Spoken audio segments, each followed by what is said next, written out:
बड़ी खबर जम्मू कश्मीर से आ रही है। बारिश के बीच वैष्णो देवी मार्ग पर लैंडस्लाइड हुआ है। लैंडस्लाइड में मरने वालों की संख्या बढ़कर 32 हो चुकी है।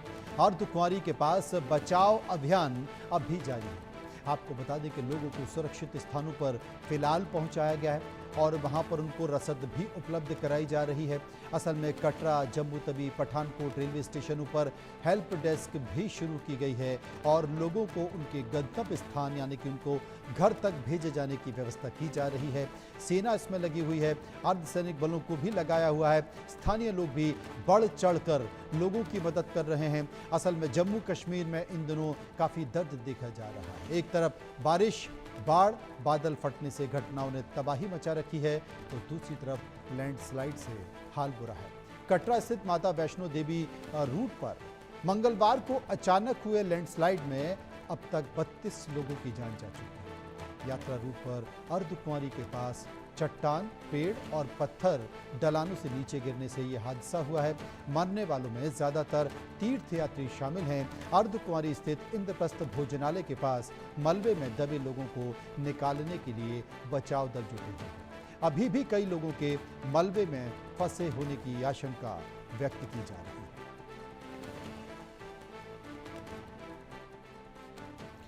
और इसी खबर पर अजय जांड्याल इस वक्त हमारे साथ मौजूद हैं। अजय, क्या स्थिति है वहाँ? रेस्क्यू ऑपरेशन की स्थिति क्या है और क्या कोई ऐसी खबर तो नहीं है जिसमें कहा जाए कि अभी बहुत सारे लोग लापता हैं? देखिए मनोज, अगर वैष्णो देवी की बात की जाए तो अभी तक 32 के करीब लोगों के मारे जाने की खबर है। 10 से 12 लोग जो हैं वो जख्मी बताए जा रहे हैं, मगर रेस्क्यू ऑपरेशन जारी है क्योंकि एक बड़ा मैसिव लैंडस्लाइड जो हुआ था उस लैंडस्लाइड में लोग जो दबे थे उन लोगों को निकाला जा रहा है। मगर अभी भी माना जा रहा है कि मलबा वहाँ पे है। लगातार बारिश हो रही थी तो ऐसे में उस बारिश के मौसम में जो है लोगों को इवैक्यूएट करना, रेस्क्यू करना इतना आसान नहीं था और इसीलिए कहीं ना कहीं इस चीज़ की अभी आशंका बनी हुई है कि शायद कुछ और लोग हो सकते हैं। एलजी मनोज सिन्हा जो कि चेयरमैन भी हैं श्राइन बोर्ड के, वो खुद वहां पे पहुंचे और उन्होंने रेस्क्यू ऑपरेशन को शुरू किया और इस चीज़ को सुनिश्चित किया कि किसी भी तरीके से यहां अगर फंसे हुए लोग जो हैं उनको जल्द से जल्द जो है वो निकाला जा सके, जितनी जिंदगियां हो सके बचाई जा सके। मगर क्योंकि मौसम ऐसा था, लैंडस्लाइड इतना बड़ा था कि जो लोग मलबे में दबे उनको निकालकर अस्पताल पहुंचाते तक जो है वो अपनी जान गंवा चुके थे, इसलिए एक बड़ा नुकसान इसमें हुआ है। और अभी और क्या सिचुएशन है, कितना समय लगेगा, इस चीज़ को लेकर अभी कुछ कहा नहीं जा सकता क्योंकि ये जो हादसा हुआ है ये अर्धकुंवारी के पास हुआ है जो कि जो कटरा टाउन है उससे लगभग 6 से 7 किलोमीटर की दूरी पर है। तो ऐसे में वहाँ पहुँचकर रेस्क्यू चलाना, वहाँ पर उस तादाद में मशीन्स नहीं होती हैं और ये तमाम चीज़ों को वहाँ पर इस्तेमाल करना इतना आसान नहीं रहता है। बिल्कुल सही कह रहे हैं अब अजय, लेकिन आपने बताया कि 32 लोगों के मारे जाने की खबर है, 10 से 12 लोग जख्मी बताए जा रहे हैं। क्या कुछ ऐसे लोग भी हैं जो अपने परिजनों को, अपने लोगों के लापता होने की बात कर रहे हैं? देखिए बिल्कुल, जब यात्रा पे जो लोग आए थे, अब देखिए जो ग्रुप्स में लोग आते हैं, जब भी परिवार आते हैं ग्रुप्स में आते हैं और उसके बाद दर्शन करके वापस लौटते हैं। एक ही तरीका है जिसके लिए RFID कार्ड जो है वो बनाए गए थे, यानी कि वो कार्ड जिसको आप अगर अपने गले में डाल लेते हैं, वो कहा जाता है जब आप यात्रा पे जाते हैं कि आप इसे अपने पास रखिए, गले में रखिए, ताकि रब ना करे कुछ अगर हो जाए तो कम से कम जब कोई आपदा आती है, कोई ट्रेजेडी हो जाती है तो आपको ट्रेस करने में कामयाबी मिले। 20 से 22 लोगों को ट्रेस कर लिया गया है, उनको आइडेंटिफाई कर लिया गया है, मगर अभी भी लगभग 12 से 13 लोग ऐसे हैं जिनको आइडेंटिफाई नहीं किया जा सका। उनके पास जो आई कार्ड शायद नहीं होंगे या उनके जो चेहरे हैं वो पहचान में नहीं आ रहे होंगे, तो उसके लिए इसलिए हेल्पलाइन नंबर जारी की गई हैं ताकि वो लोग जो परिवारजन हैं वो उनसे संपर्क कर सकें और इन लोगों को आइडेंटिफाई करके इनको परिजनों तक जो है वो संपर्क किया जा सके। जो लोग जिनको आइडेंटिफाई कर लिया गया है उनको उनके घर तक पहुंचाने के लिए तमाम इंतजाम जो है वो कर लिए गए हैं ताकि इन बॉडीज़ को जो है वहाँ तक पहुँचाया जा सके।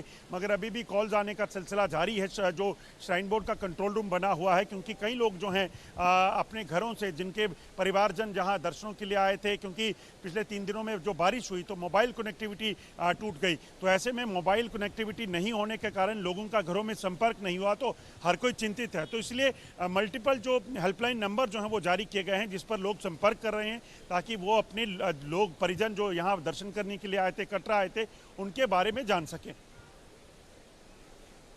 बहुत बहुत शुक्रिया करेंगे अजय का, जो विस्तार से इस खबर पर हमें जानकारी दे रहे थे। अब भी वहां पर तनाव की स्थिति बनी हुई है और लोगों का रेस्क्यू किया जा रहा है, लोगों का इलाज किया जा रहा है, लोग घर तक कैसे पहुंचे इसके लिए भी प्रयास किया जा रहा है। उधर भारी बारिश के कारण जम्मू कश्मीर के सभी नदी नाले उफान पर हैं। बादल फटने के बाद चिनाव नदी का जल स्तर बढ़ गया है और जल स्तर बढ़ने के कारण वहां पर तमाम नजरें प्रशासन रख रहा है। जम्मू कश्मीर में लगातार चल रही बारिश और उसके बाद बाढ़ का जो असर है वो इतना ज़्यादा है कि कई इलाके जलमग्न हो चुके हैं। हम इस समय परगवाल के गखरयाल इलाके में पहुंचे हैं और अगर आप देखेंगे तो ये लोगों की ज़मीनें थी, गांव है गखरयाल, जो इस वक्त पूरे तरीके से आसमान में आप देखेंगे जो है बादल है और ज़मीन पर पानी ही पानी। और वहीं अब यहाँ पर लगभग 15 से 20 लोग फंसे हैं जिनको निकालने के लिए रेस्क्यू ऑपरेशन जो है वो तेज़ किया गया है। और सामने अगर आप देखें तो हेलीकॉप्टर जो है आपको दिख रहा होगा, इस हेलीकॉप्टर के ज़रिए सेना के जवान जो एक इलाके में वहाँ पर पानी गया था तो उससे उस इलाके में जो है सेना के रेस्क्यू के लिए हेलीकॉप्टर का इस्तेमाल किया जा रहा है। वहीं आम लोगों को की भी बात की जाए तो यहाँ पर बहुत ज़्यादा जलभराव होने के चलते गांव के अंदर जो मकान है यहाँ लगभग 15 से 20 लोग जो हैं वो फंसे हुए हैं, जिनको निकालने के लिए इस वक्त जो है वो कशमकश चल रही है। और लोग जो हैं कहीं ना कहीं चिंतित कि कब तक इन लोगों को जो है से निकाला जा सके। मेरे साथ कुछ गाँव के लोग हैं, उनसे बात करते हैं कि आखिरकार क्या सिचुएशन है।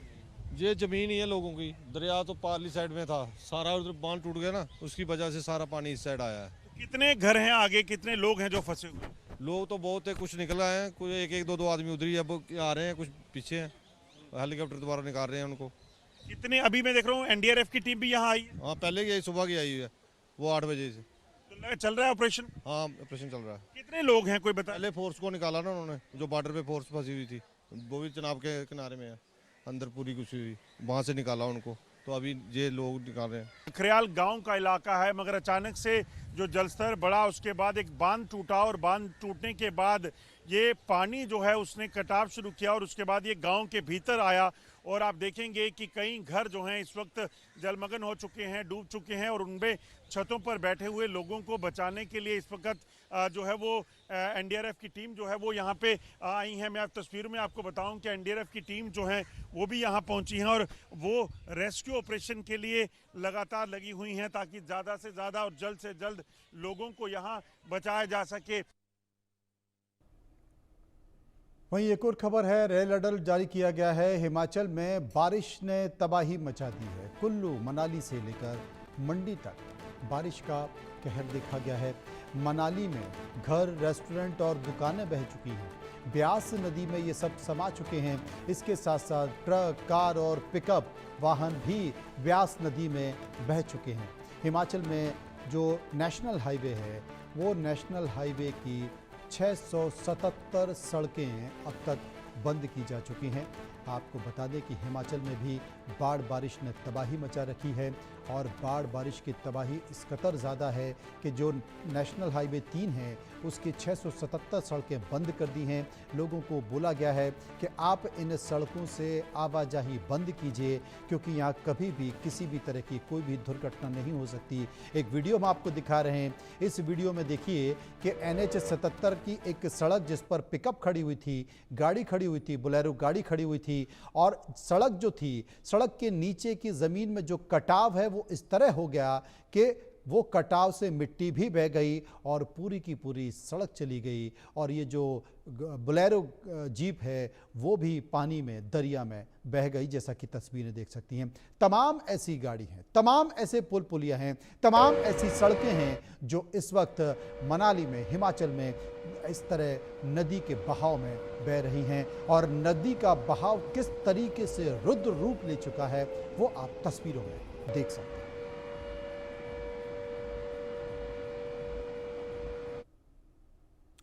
एक और खबर वाराणसी की। वाराणसी में भारी बारिश से गंगा का जल स्तर बढ़ गया है। गंगा का जल स्तर 68.94 मीटर तक पहुंच गया है। जल स्तर बढ़ने से आवासीय क्षेत्र और मंदिर जलमग्न हो चुके हैं। मणिकर्णिका घाट जहां पर के जो शवदाह होते हैं, दाह संस्कार किया जाता है, वो मणिकर्णिका घाट पर अब नहीं हो रहे हैं क्योंकि वहां पर पानी भर चुका है। अब मणिकर्णिका घाट की छत पर ये दाह संस्कार शवदाह बना दिया गया है, जहां पर लोगों की क्रियाएं हो रही हैं। आप देख सकते हैं इस वक्त वाराणसी की स्थिति क्या है, जहां पर मणिकर्णिका घाट में पानी भर चुका है, मंदिर डूब चुके हैं, पूरा जो तट था वो डूब चुका है और गंगा का जो जल स्तर है वो अधिकतम सीमा से भी ऊपर चला गया है, जैसा कि आप तस्वीरों में देख रहे हैं। वाराणसी में एक बार फिर बाढ़ का संकट देखने को मिल रहा है। मैं जहां मौजूद हूं ये वाराणसी के नक्खी घाट का क्षेत्र है और एक मकान से निकल रहा हूं जो वरुणा नदी के किनारे है। न केवल गंगा नदी बल्कि उसकी सहायक नदी वरुणा का जलस्तर भी तेजी से बढ़ रहा है। बाढ़ का कहर इतना तेज है कि जो चेतावनी बिंदु है उस चेतावनी बिंदु से 4 सेंटीमीटर पार गंगा नदी बह रही है। तस्वीर आप देखिए, लहरों को देख के ये अंदाजा लगा सकते हैं कि बाढ़ किस तरीके से है। वही तस्वीर साफ दिख रहा होगा, जो लोग हैं अपने घर से सामान निकल कर बाहर निकल रहे हैं। जानवर है, बकरी पीठ पे लादे हुए हैं और उसे सुरक्षित स्थान यानी कि ऊंचे स्थान पे ले जा रहे हैं। मजबूरियां भी हैं क्योंकि बाढ़ का संकट लगातार बढ़ रहा है। इसके पहले जो बाढ़ आया था वो लगभग सामान्य हो गया था, बाढ़ की पानी अपने जगह चला गया था, लेकिन बीते 2 दिनों में ये बाढ़ का संकट देखने को मिल रहा है। रफ्तार काफी तेज है। कल जो रफ्तार था वो 9 सेंटीमीटर प्रति घंटे की रफ्तार थी और आज सुबह जो केंद्रीय जल आयोग ने ये रिपोर्ट दी है उसके अनुसार 4 सेंटीमीटर प्रति घंटे की रफ्तार से बढ़ रहा। हम उन्हीं से बात करना चाहेंगे। एक बार फिर बाढ़ का संकट आपको देखने को मिल रहा है। एक बार आया था, अपने जगह पर चला गया। ये 2 दिन से फिर बाढ़ में आ गए हम लोग। आप लोग कहाँ जाते हैं यहाँ से? यहाँ से चिरकुट स्कूल में जा कर के रहते हैं, वहाँ पे खाना दाना सब मिलता है, वहीं पर रहते हैं। कितनी परेशानियाँ होती है? बहुत काफ़ी परेशानियाँ होती है सर। सरकार के द्वारा क्या मुहैया कराया जाता है?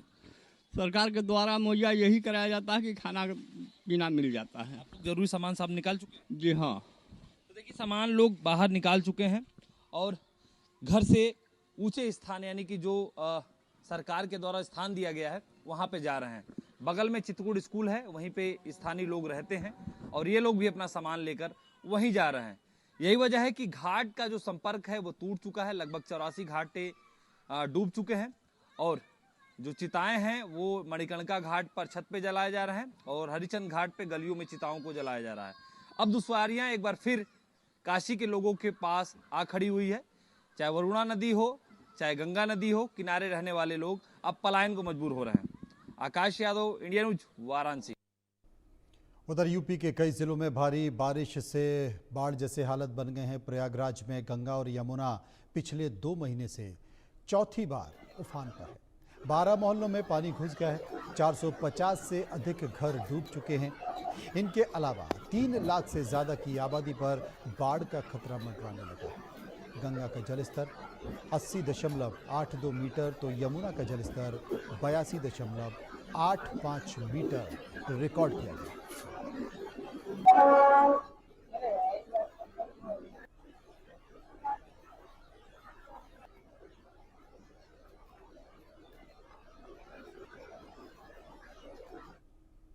खबर छत्तीसगढ़ के सुकमा की। छत्तीसगढ़ के सुकमा में एक बड़ा हादसा हुआ है, जहां पर पानी के तेज बहाव में कार बह गई। हादसे में कार सवार 4 लोगों की मौत हो गई है। ये चारों लोग तमिलनाडु के रहने वाले थे और एक कार में सवार थे। छत्तीसगढ़ के बस्तर संभाग में बीते 2 दिनों की बारिश ने रौद्र रूप धारण कर लिया है। लगातार बारिश हो रही है जो रुकने का नाम नहीं ले रही है। सुकमा जिले में बारिश से सबरी नदी का जलस्तर बढ़ गया है। पानी के तेज बहाव में एक कार बह गई है। इस हादसे में कार में सवार 4 लोगों की मौत हो गई है। सभी लोग एक ही परिवार के